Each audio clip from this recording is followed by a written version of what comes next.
How important is it to be in integrity and operating from excellence as it relates to being successful in manifesting? That's exactly what we're talking about today on Mindful Manifesting, and you're listening to Ariana Rollins.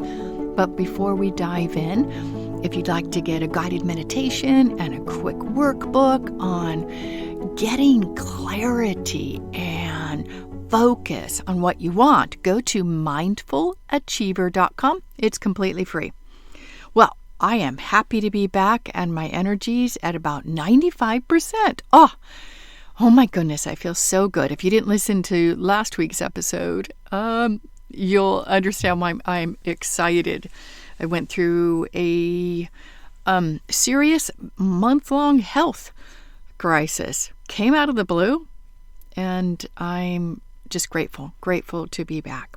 All right, so when we're talking about manifesting and we're talking about integrity and excellence, you think, well, they're kind of three separate subjects, right? Topics, aren't they? Yes and no. Because if we are, let's say, kind of free-floating, willy-nilly, saying we want this, we want that, and that desire is kind of fun, and I'd like to manifest that. These fleeting thoughts that we have don't have substance.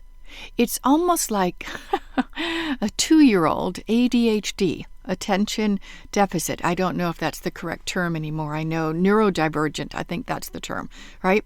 That they'll look at something or even a puppy dog, right? Looking at that and pick it up, and they're all over it, and then the next thing they're onto something else, and they're onto something else. And the parent knows, 2 years old, and especially if they're neurodivergent, that's going to be their way. So they're probably not going to be paying so much attention to what catches the child's interest, because it could fade as soon as 5 minutes or even 1 minute, and they're on to something else.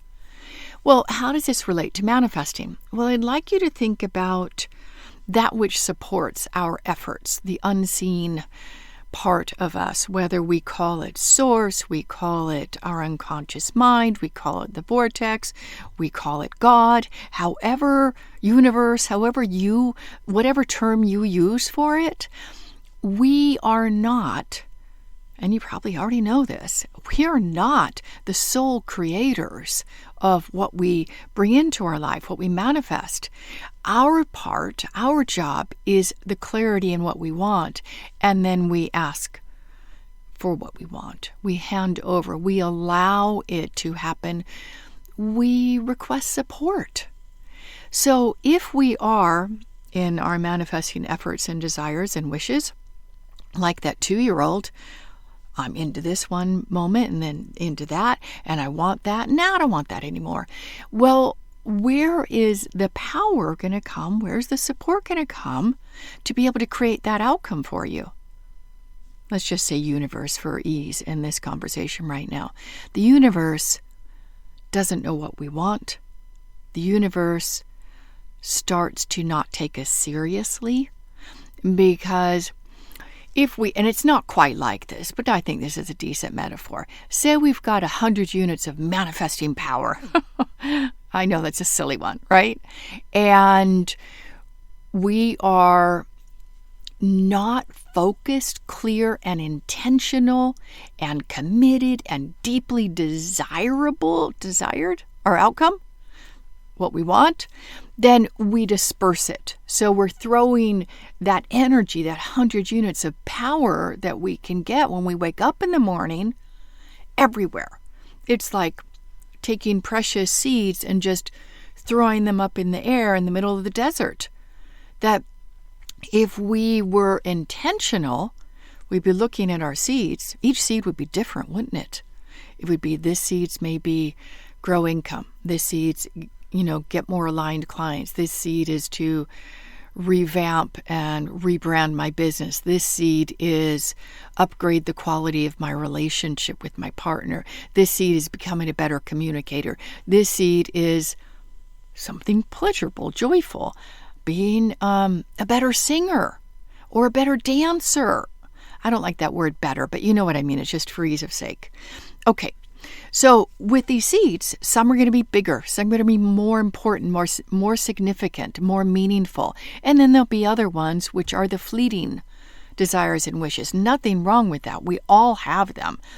And as we go through our days, like, oh, that'd be nice to try. Huh, yeah, I'd like a new outfit, right? Or new pair of shoes or whatever. And it's these fleeting thoughts, kind of like that neurodivergent 2-year-old, that if we are not aware of our thoughts and we've not gone through the process, a rigorous process, I will say, of writing it down, getting very clear why we want it, and going through the steps of, like, for example, in my work, we are requested and asked to write something out 25 times. That vision, that endpoint success image of how it's going to look and feel like when we accomplish it, when we manifest it, what's it going to change in our life. And we create this mind movie, this future memory, so to speak. So it's rigorous. And in that rigorousness, there's an analysis. Maybe by the time you've written it out 20 times, you're like, whoa, I didn't realize. I don't want that part. I want more of that part.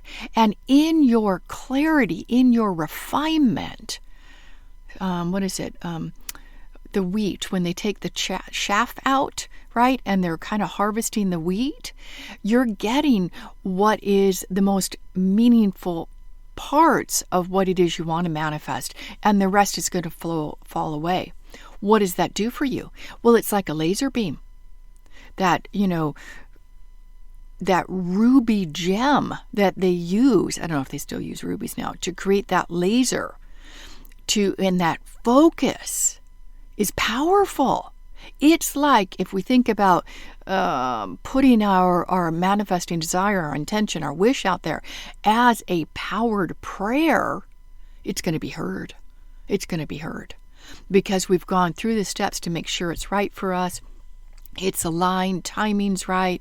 True self has said, yes, it's for our highest and best good to work on at this time. By the way, if you don't know what I mean by true self, you get a little guided meditation in that free gift at mindfulachiever.com that will get you connected and aligned with true self before you start setting your intentions and your manifesting desires out there. And so you've got that laser beam, that clarity, that powerful prayer request.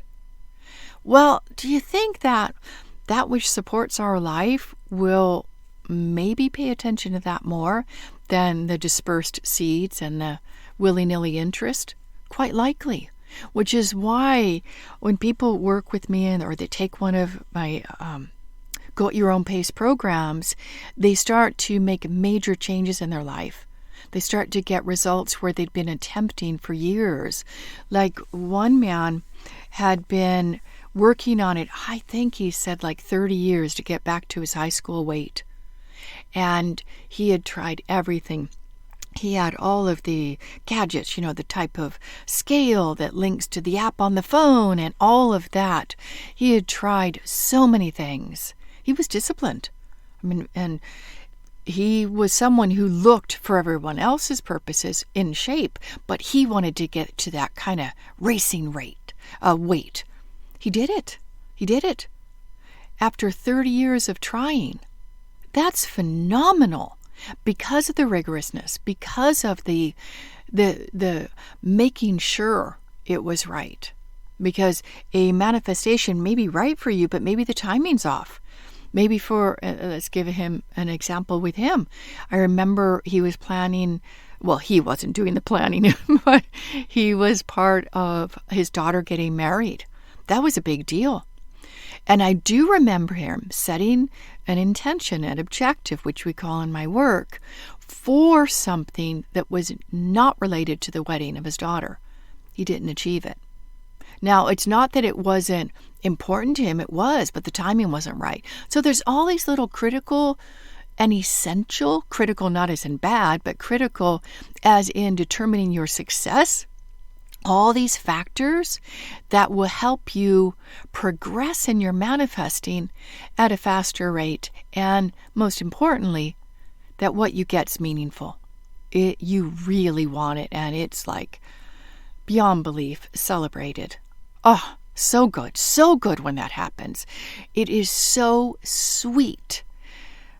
I can't tell you how important, that feeling is when you've got that clarity and you actually manifest it, rather than kind of a wishy-washy, half-hearted desire that you know it and you feel it deeply in your heart. That's mine. And I got it. I got it. Wow. Okay. So that's a really key piece in manifesting. I'm trying to recall. I said integrity. What was the other one? So integrity, let's just wrap that part up, is integrity that we're being clear in what we want and we are aligned and our intention is purposeful and we've done the work of getting the chaff out, and we've only got what we want, the seeds we want to plant, the seeds we want to harvest. So operating from excellence. Okay, so let's touch on that. So we know when we're giving our best. We know when we are turning up fully, whether it's for a friend, a family member, or we are turning up fully and delivering with our client, if you're employed, with your job. There's this feeling of satisfaction, a sense of good pride, and there's like, job well done. And turning up with excellence, performing at the level you can perform. So we talked about integrity and then excellence. So one of the statements that we use, we call it an insurance statement in the manifesting request, is please make this happen in ways for the highest good of me and of all involved. Okay? Another part is that I will do this with excellence, with efficiency, with effectiveness, and then there's more to it. But this excellence, efficiency, and effectiveness is that you're getting out the fluff. You're focused, you're intentional. So operating at excellence, it builds our confidence, builds our integrity, and it's a powerful way to cut through the noise of what it is that we want to manifest. Because, I don't know, we could think about, there's lots of different wishes and desires that we have, like we talked about in integrity. We're in integrity with what we're asking for. With excellence is, there might be steps along the way that we need to develop in ourselves before we can perform at that level of excellence. So if we're at the bottom rung on a ladder, I'll think of an example in a moment, and we're trying to jump to the top, then there's a lot of steps along the way. There's a lot of mishaps that could happen. We could fall. So let's talk about financial freedom. That's an interesting term. That to perform in excellence with financial freedom, do we need to potentially be looking at maybe our debt, maybe a budget? I'm not like trying to load a bunch of things on you here. That's just one that came to mind. Or is it possible to leap from the bottom to financial freedom? I've talked many times in the podcast over this notion of financial performance limits, thermostats, where we have this glass ceiling that's keeping us at a level of performance. Well, in that example that I've often shared is they have done many research studies on lottery winners, observing them before, what their life was like, observing them once they got the money, and then over time. And many lottery winners, you would think that this would be the biggest blessing in the world. They've got financial freedom. They can change their life. Well, they didn't have the skill level to manage the money. So some actually went through it very quickly, and they actually went in debt, ended up bankrupt. So becoming financially free, there's a set of skills. There's knowledge that may need to be learned to be able to jump up to that rung. So what I recommend when you're manifesting something big, and financial freedom is not as clear as I would recommend my students use, but maybe you would say, okay, well, where do I want to be in 5 years' time? Write that figure down. Okay. Ask yourself, does it feel doable? Does it feel achievable? Feel it in your body. If you feel any sense of nervousness, or a drop in your stomach, then it's not likely in your mind and your unconscious mind doable for you. So maybe reduce the amount, or ask yourself, well, what do I need to do to prepare to manifest that amount of money? What do I need to put in place now as maybe baby steps, rungs on a ladder? And then, my friend, set your intention, set your manifestation for that.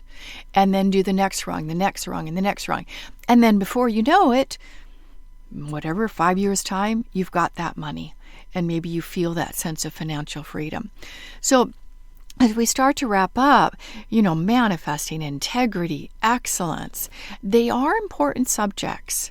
And they're not talked about enough, I think, in the manifesting realm. It's not like the universe is this big, amazing slot machine. You put your desire in and then pull the handle and it comes. Yes, it can happen sometimes like that. But we don't know what that person did to prepare for that, do we? We just see the request. We see the result asked and it is given. But we don't know how long they have been working on it, how much refinement they did for themselves, how much refinement they did for the intention to make sure it was very clear and right for them and the timing was right. We don't know, do we? But we see the result. So I hope this was helpful. Hope it got you thinking, because that's a lot of what I want to do in the podcast, is bring some seriousness to the subject of manifesting and excellence, so that you get your deepest desires. All right, as we wrap up, if you want to grab that workbook and guided meditation, go to mindfulachiever.com. And remember, as you confirm yourself, you chart your own path to success. So much love. Thanks for listening. Bye for now.